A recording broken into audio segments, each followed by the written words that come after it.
Inca চক্রান্তে পাপ্পু ভাইয়ের কাছে এবার ধরা পড়ে গেল ছাপি। হ্যাঁ বন্ধুরা, এমনটা হতে চলেছে আজকের পর্বে। বিস্তারিত জানতে ভিডিওটিতে লাইক দিয়ে চ্যানেলটিকে সাবস্ক্রাইব করে পুরো ভিডিওটি তোমরা দেখতে থাকো। গল্পের শুরুতে আমরা দেখতে পারবো দীপ কাসাইকে বলতে লাগলো, কাসাই তুই তোর দাদাকে চিনতে পারছিস না? আমি তোর দাদা, ভালো করে দেখ। কিন্তু কাসাই কিছুতে মনে করতে পারে না। কাসাই তখন বলতে লাগলো, আমার তো কিচ্ছু মনে পড়ছে না, বিশ্বাস করো তোমার জন্য না আমার কষ্ট হচ্ছে, তুমি এভাবে কান্না করো না, আমারও কান্না পেয়ে যাচ্ছে। এদিকে উজ্জয়িনী ম্যাম বলতে লাগলো, সোহিনীকে দেখো, এটা হলো রক্তের টান। হ্যাঁ, ওকে চিনতে পারছে না, তারপরও ভাই বোনের সম্পর্ক কষ্টটা দেখো দুজনেরই একই সাথে হচ্ছে। এদিকে দীপ প্রচণ্ড কান্না করতে থাকে। অন্যদিকে কাসাই তখন বলতে লাগলো, আমার কেন কিছু মনে পড়ছে না, আমার বড্ড তোমাদেরকে চেনা চেনা মনে হচ্ছে, তোমরা কারা, আমি কে, আমি তো কিছু মনে করতে পারছি না। জাপি তখন বলতে লাগলো, ও কাসাইদি তুমি কোনো চিন্তা করো না, আমি থাকতে তোমার কোনো কিছু হতে দেবো না, আমি তোমার দিদি হয়ে তোমাকে কথা দিচ্ছি, আমি তোমার স্মৃতি ফিরিয়ে আনবো। অন্যদিকে নীলু তখন বলতে লাগলো, আমার মা কাসাইয়ের কি অবস্থা করছে, কাসাই তো কাউকে চিনতে পারছে না, আমাকে এমনকি নিজেকেও চিনতে পারছে না, আমি এবার কি করব, কি করব।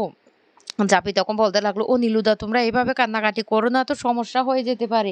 এদিকে পাপু ভাইয়ের লোকজন চারিদিকে কিন্তু পাহারা দিচ্ছে, একবার যদি ওরা টের পেয়ে যায় তাহলে আমরা কিচ্ছুতে এখান থেকে কাসাই দিকে উদ্ধার করে নিয়ে যেতে পারবো না। প্লিজ তোমরা একটু শান্ত হও।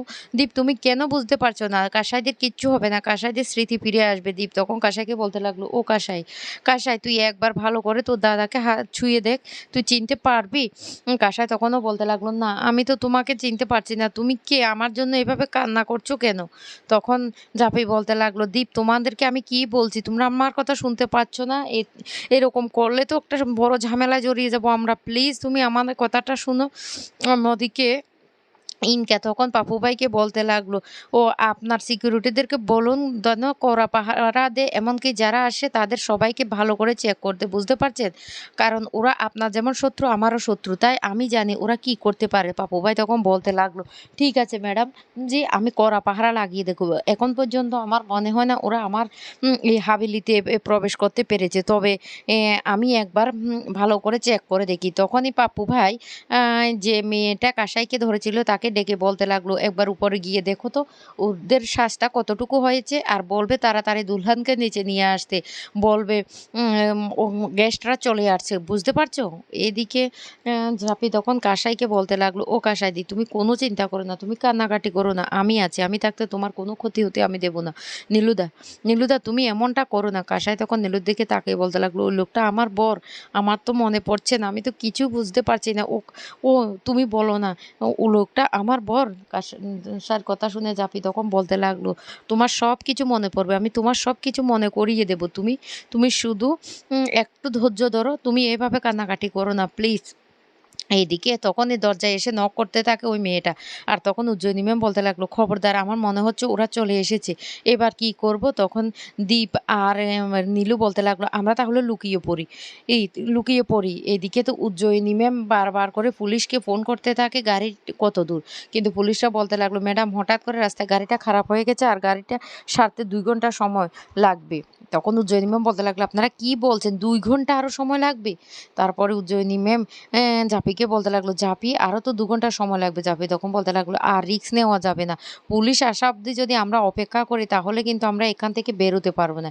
এইদিকে ঝুমা তো সবটা শুনতে থাকে আর বলতে লাগলো, গাড়ি তো আজকে 2 ঘন্টা এমনকি 6 ঘন্টাও সারাতে পারবে না, আমি গাড়ির 12টা বাজিয়ে দিয়েছি।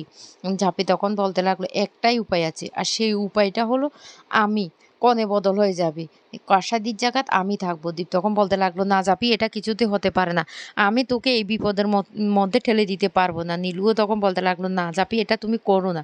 জাপি তখন বলতে লাগলো, তোমরা আমার উপর বিশ্বাস রাখতে পারছো না, পারছো না, আমি এই বিয়েটা কিছুতে হতে দিতে পারবো না, তোমরা কাসাই দিকে এখান থেকে যত তাড়াতাড়ি সম্ভব সেফ জায়গা নিয়ে যাও, তারপর তোমরা পুলিশ নিয়ে এসে আমাকে এখান থেকে উদ্ধার করবে। দীপ তখন বলতে লাগলো, কাসাই তুই এই ধরনের কথা একদম বলবি না। কাসাই তখন বলতে লাগলো, তুমি তো আমাকে ভালোই বাসো না, তাহলে তুমি কেন এতটা চিন্তা করছো? আমাকে এখান থেকে তোমরা নিয়ে যেতে পারবে, তোমরা কোনো চিন্তা করো না। কিন্তু দীপ কিছুতে রাজি হয় না। জাপি তখন বলতে লাগলো, দীপ তুমি কেন বুঝতে পারছো না? আমাদের এখন প্রয়োজন কাসাইকে এখান থেকে সরিয়ে ফেলা। তারপর না হয় আমার কথাটা ভাবা যাবে। আর আমি পাপ্পু ভাইকে বিয়ে করতে দেব, তুমি কি করে ভাবতে পারলে? এটা তো কিছুতেই সম্ভব না। উজ্জয়িনী ম্যাম তখন বলতে লাগলো, "ঝাঁপি, আমি দরকার পড়লে এখানে কনে সেজে অপেক্ষা করব। ও তুমিই না। আমি তোমাকে এভাবে করে বিপদে ঠেলে দিতে পারব না।" ঝাঁপি তখন বলতে লাগলো, "ম্যাডাম, এখন কোনো কথা বলার সময় নেই। আর নীলুদা, তুমি আমাকে নিজের বোন ভাবো তো? যদি বোন ভাবো তাহলে? তাহলে তোমরা প্লিজ এখান থেকে কাসাই দিকে নিয়ে যাও।" নীলু তখন বলতে লাগলো, "আমি আবারও তোমার কাছে ঋণী হয়ে গেলাম ঝাঁপি। দেখো, একদিকে আমার পরিবার এমন অবস্থা করেছে কাসাইকে, আর অন্যদিকে আমি তোমাকে এভাবে বিপদে ঠেলে দেবো, এটা হতে পারে না।" তখনই কাসাই বলতে লাগলো, "তুমি কে গো? কে গো? এভাবে আমাকে বাঁচানোর জন্য নিজেকে বিপদে ঠেলে দিচ্ছ?" ঝাঁপি তখন বলতে লাগলো, "সব কথা কাসাই দিয়ে পরে বলবো। প্লিজ তোমরা এভাবে চিন্তা করো না।"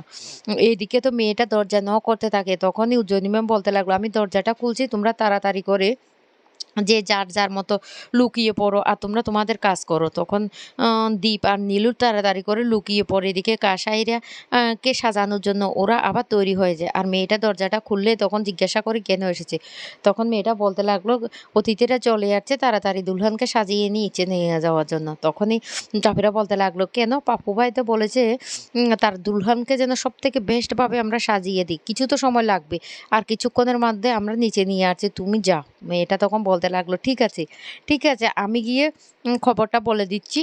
তোমরা সুন্দর করে সাজিয়ে নিয়ে আসো।" এদিকে ইনকা তখন বলতে লাগলো, "বিশ্বাস করুন, আপনি বুঝতে পারছেন না পাপ্পু ভাই, ওরা কতটা ভয়ানক। ওরা যেকোনো প্রকারে এই হাভেলিতে ঢুকে পড়তে পারে।"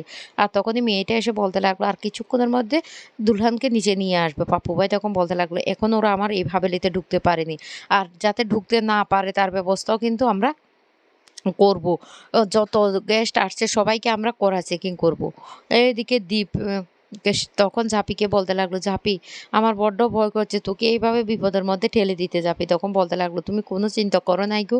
ও আমি দেখবে আমার কিচ্ছু হবে না।" তারপর দীপ নিজ হাতে ঝাঁপিকে সাজাতে থাকে আর অনেক কষ্ট পেতে থাকে। ঝাঁপি তখন বলতে লাগলো, "আমি বুঝতে পারছি তোমার মুখ দেখে তুমি আমাকে কতটাই ভালোবাসো। কিন্তু তুমি আমাকে মনের কথাটা বলছো না। কেন বলছো না সেটা আমি খুঁজে বের করব। তার আগে আমাকে এই বিপদ থেকে কাসাইদিকে উদ্ধার করতে হবে। তারপরে দুলহানের বেশে ঝাঁপিকে সাজিয়ে ফেলে।" তারপরে বলতে লাগলো, "তোমরা তাড়াতাড়ি কাসাইদিকে এখান থেকে নিয়ে বের হয়ে যাও। না হলে সমস্যা হয়ে যাবে।" কিন্তু দীপের মন কিছুতেই সাড়া দেয় না যে ঝাঁপিকে একা রেখে যেতে যাবে। তখন বলতে লাগলো, "কি হলো দীপ?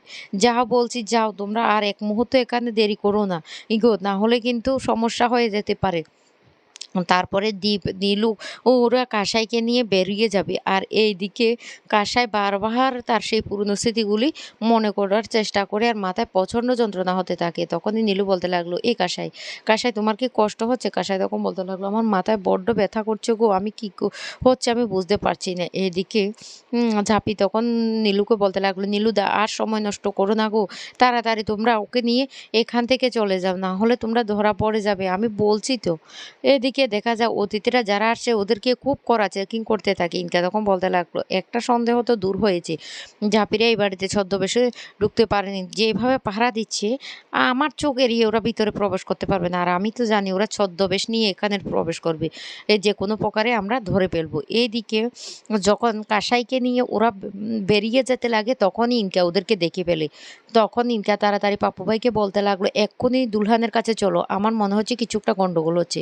অন্যদিকে ওরা যখন ওই ঘরের দরজার সামনে এসে নক করতে থাকে তখন ঝাঁপি তাড়াতাড়ি খবরটা দিয়ে দেয়। কিন্তু সেই মুহূর্তে পাপ্পু ভাই চলে আসে আর পাপ্পু ভাই আর ইনকা মিলে ঝাঁপিকে হাতে নাতে ধরে ফেলে। তো বন্ধুরা, কেমন লাগলো আজকের পর্বটি কমেন্ট করে জানাবে।